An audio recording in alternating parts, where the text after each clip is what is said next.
do Gabriel, tá? O Gabriel está aqui com a gente, Seja advogado. bem-vindo, doutor Gabriel. Boa tarde, doutor Gabriel. Boa noite a todos, tudo bom? Muito prazer em estar participando aqui dessa live. Boa noite. Eu não entendi, cortou o começo da pergunta.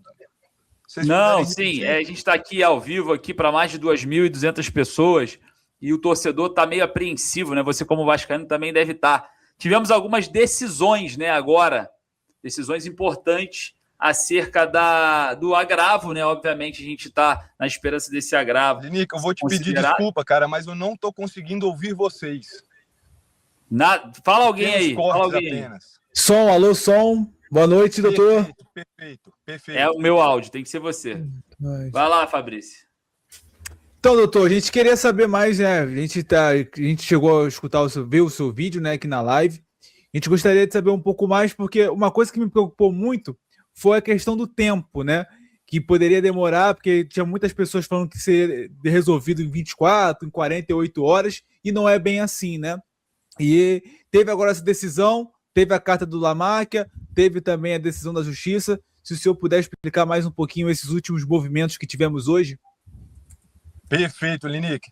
Então, a respeito da carta, é mais uma atitude aí do interessado pela compra em demonstrar que ele quer realmente comprar o Vasco, mas, né, que existem certas condições para que ele avance nessa compra do Vasco. Eu confesso a vocês que eu ainda não tive tempo de analisar o inteiro teor da decisão, vi breves cortes, cheguei a ver que foi nomeado um novo interventor. Confesso aos senhores também, né, que essa decisão não me pega de surpresa, porque geralmente esses pedidos de reconsideração, porque tem uma coisa que a gente precisa entender, tem o que a gente quer que aconteça e tem realmente a prática dos tribunais. Né, aqui trazendo um pouco para o lado criminal, nos crimes de júri, por exemplo, na primeira fase ali o juiz costuma a falar, não, deixa aí para o júri, porque é o juiz natural. Então, como houve essa questão da competência, né, da doutora Caroline ter falado agora que ela não é mais competente, aí declinou a competência agora para a sexta vara, eu já esperava esse tipo de decisão a respeito desse pedido de reconsideração. Mas, novamente, eu vou analisar o inteiro dessa decisão para entender melhor quais foram os fundamentos. Mas, como eu tentei explicar hoje no vídeo, gente, essa questão do lapso temporal, a gente não consegue precisar. Né? Pode demorar muito, né? Porque, como eu falei, o desembargador, até o último momento que eu vi esse processo, ele não se manifestou. Essa manifestação não quer dizer necessariamente que já vai ser a decisão. E aí, se por acaso, como eu tentei explicar no vídeo, se por acaso ele também fala que ele não é o competente, esse processo, esse agravo, essa discussão vai acabar subindo para o STJ para discutir essa questão de quem é o desembargador competente, para depois voltar, né, para depois esse desembargador competente realmente analisar o agravo do Vasco.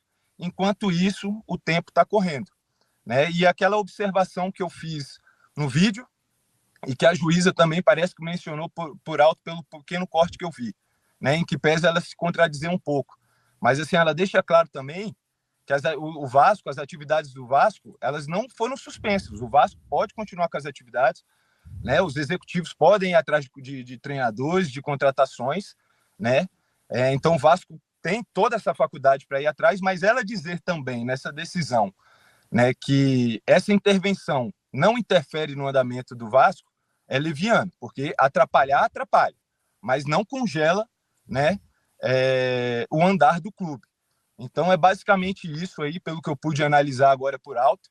Novamente, amanhã eu vou fazer um novo vídeo para tentar explicar melhor o que foi decidido, né? Sempre tentando aqui falar realmente com o torcedor, porque eu, como vascaíno, eu quero tentar demonstrar realmente para o torcedor que não é bem assim, não é tão simples assim, que a melhor maneira de se resolver essa situação a curto prazo é que as três partes sentam em conversa e chega a um denominador comum aí para que a gente possa resolver essa situação.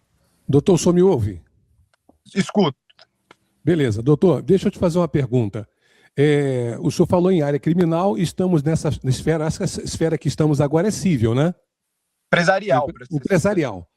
Então, o que acontece? Em se tratando de um clube de futebol, por isso até eu acho que o Marcos tenha colocado essa carta, porque em se tratando de um clube de futebol, e teve um juiz que se declarou também que não ia julgar, mas ele deixou tipo um puxão de orelha para o Vasco, o senhor deve ter visto isso, porque o Vasco é um clube que está sempre nas esferas dos tribunais, que não deveria ser assim, por ser um clube com uma torcida gigantesca e tal. Em se tratando de um clube de futebol que necessita de dinheiro, de grana, para poder tocar o seu futebol. Não é uma empresa, é um clube de futebol, né? Será que isso não, de uma certa forma, não sensibilizaria o desembargador para que essa decisão saísse mais rápido em se tratando de um clube de futebol? Então, a gente e quando eu falo desembargador, doutor, eu falo juiz também, tá? Perfeito.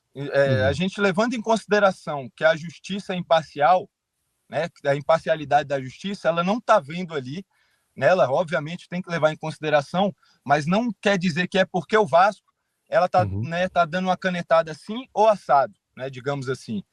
Né? Então, isso precisa ser dito também. E o que colabora com essa, entre aspas, aí, com esse entendimento da justiça, é essa questão do clube não estar congelado. Porque realmente todo mundo, a própria interventora, a doutora Samanta, salvo engano, né? Ela no relatório relâmpago dela lá, ela menciona que o Vasco precisa de um investimento, mas, novamente, essa decisão não congela o Vasco. Por exemplo, não tem um patrocínio da Sporting Bet, por que esse patrocínio ainda não foi fechado? O Vasco, né, ele pode ir atrás de recursos, né? Esses recursos também vão ser utilizados a depender de um certo aval do interventor. Mas essa situação não necessariamente quer dizer que o clube está congelado, né? Precisa de dinheiro, a gente sabe, todo mundo precisa, mas existem outros meios também que, tecnicamente, o Vasco poderia estar atrás, né? Então, seria basicamente isso. Uma certa imparcialidade da justiça de não levar em consideração que é um clube de futebol, né, que é o Vasco, e que por isso tem que dar uma certa canetada. E, em contrapartida, também tem essa situação que o Vasco pode ir atrás de novos recursos, né? Que não está 100% congelado. Doutor Gabriel, Leonardo Baran falando aqui. O senhor está quanto tempo militando na área? Eu estou no meio jurídico desde 2018 e sou advogado desde 2022. Ok, então deixa eu te fazer uma pergunta de papo de botequim. Nós estamos no botequim, está até tomando uma cervejinha. Nós estamos no botequim. Um Gatorade que já tem um campeonato do AB aqui para jogar. Velho. Aqui, papo de botequim. Existe no meio jurídico, entre juízes, desembargadores e advogados, troca de favor, amizade, alguém que seja ligado a um escritório pode interferir, pode fazer pedido, falando claramente, pode alguém que não queira que o Vasco seja vendido para Vasco SAF, que queira, né, que o Vasco esteja atrelado à justiça, pode estar fazendo algum tipo de interferência. Isso existe ou não existe na justiça? Olha, papo de botequim. Estamos no botequim. Seria leviano eu afirmar isso, porque tecnicamente seria até crime, né, esse tipo de situação. Mas, querendo ou não, é o que o senhor falou. Tem certas influências no meio jurídico, né? Querendo ou não, as pessoas conversam, né? Um conversa com o outro, que conversa com o outro, que chega no ouvido do fulano. E, querendo ou não, o que mais me preocupa, para ser sincero, Barana, é a questão, né, do Rio de Janeiro, né? Eu falo de Brasília, eu sou de Brasília, mas eu acompanhando aí o Rio de Janeiro, eu sei que, por exemplo, assim, o Rio de Janeiro não tem um governador que não é preso desde Brizola, desde de Benedita da Silva, 200 anos atrás, né? Então, o que me preocupa é esse por trás, né, dessa burocracia carioca, digamos assim, que a gente sabe que pode acontecer uma coisa ou outra. Mas eu falar assim exatamente que tem né, a gente sabe que é um caneta pesada que tantos já se referiram. Ele está interferindo. Eu não posso afirmar isso, porque a gente não sabe o que está acontecendo. A gente não sabe o que foi o despacho, a conversa entre os advogados do Vasco e a juíza Carolina, que levaram ela a uma causa de suspeição superveniente, né? Algo que aconteceu depois dessa conversa. Mas, querendo ou não, né, existem conversas, existem influências que pode chegar diretamente ou indiretamente. Mas, a depender do caso, é considerado crime. Ô, doutor, o senhor acha que o Vasco demorou a entrar com agravo? Não acho que demorou, cara, porque assim, não é questão de demorar, é questão de estratégia, né? Eu vejo muita gente falando isso, os advogados erraram, não sei o quê.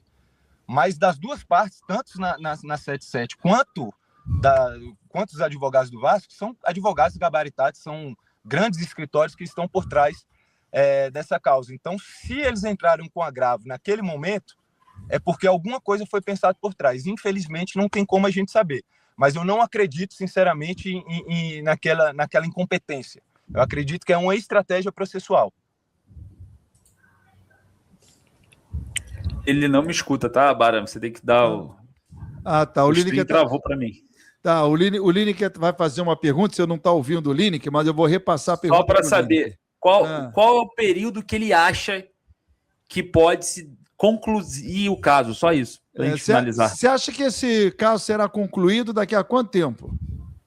No máximo? Então, assim, eu por exemplo, eu tenho um processo assim que já tem mais de 5 anos. Eu atuo no caso também no escritório, que tem mais de 10 anos. Então, assim, não posso te falar que ano que vem resolveu, né? Isso seria também, mais uma vez, leviano a gente falar, dar um tempo, dar uma data, né, para isso acontecer. O que eu acredito, para resolver isso a curto prazo, é uma conversa entre as 3 partes, né, para resolver isso da melhor maneira possível, quanto antes. Porque, como eu falei no vídeo, eu tento explicar no vídeo, essa decisão liminar é só o iniciozinho do processo. Naquela petição inicial, existem outros pedidos. Esse pedido liminar, ele é um problemão nosso agora, mas não quer dizer que resolvendo ele, o processo acaba. Ainda não é o mérito, né, doutor? Eu cheguei a olhar, exatamente. Eu cheguei a olhar por alto, inclusive, essa decisão, que eu falei para vocês, eu não consegui olhar o inteiro teor. Mas eu já vi que a juíza já pediu para as partes se manifestarem, inclusive o Ministério Público. Ou seja, não vai ter uma decisão por agora, ainda vai ter essa manifestação das partes. Quando isso tudo acabar, ainda tem a fase recursal, né? Não vai ter o trânsito em julgado. Então, muita coisa pode acontecer, muita dor de cabeça ainda esse processo pode nos dar. Mas não só esse também, mas a arbitragem. Vocês tiram, por exemplo, a arbitragem. A arbitragem era para ser um processo mais célere. Quanto tempo que existe essa arbitragem? Salvo engano, ela é do ano de 2024, 2025, né? Rapaz, eu não sei te precisar, mas eu acho que é 24. Por aí. 24, já tem mais de um ano, é fato. Então, daí vocês já tiram. Então, se realmente depender pura e simplesmente desse processo para uma venda, para uma contratação, tá complicado. Não é o que eu quero. Não é o que eu quero mesmo. Libera ele aí, Bara. Eu confesso. Obrigado. Enfim, não vou me estender demais. Não, porque se eu tenho uma pelada aí para... Tem, não. Tô aqui em frente agora, inclusive, é 8 horas agora mesmo. Não, foi providencial sua participação. Eu que agradeço. Precisando de qualquer coisa, se eu puder ajudar de alguma maneira, é um prazer para mim. Que o importante é esclarecer tudo, principalmente para o torcedor aí que está fora desse mundo jurídico. Só para finalizar, o senhor joga de quê nessa pelada aí?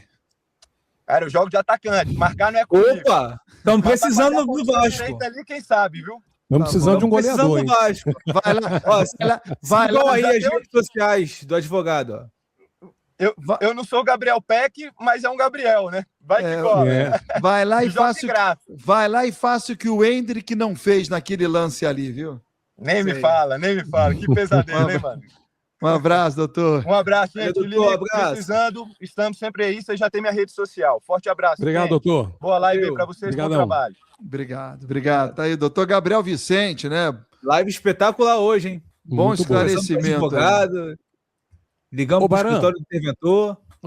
É bom esclarecer uma coisa aqui, que tem pessoas aqui na live, depois dessas declarações aí, muito boas do doutor Gabriel. Então o Vasco faliu. Gente, olha só, ele falou da questão da Getúlio Vargas. Mas o Vasco não parou de andar, não parou de contratar, porque está lá na Getúlio Vargas. Foi o que ele disse. Na decisão de hoje, a juíza ela não proibiu o Vasco de contratar, de continuar trabalhando e tal. Eu sei que você está dizendo e pensando, mas como o Vasco vai andar sem dinheiro? Não é isso?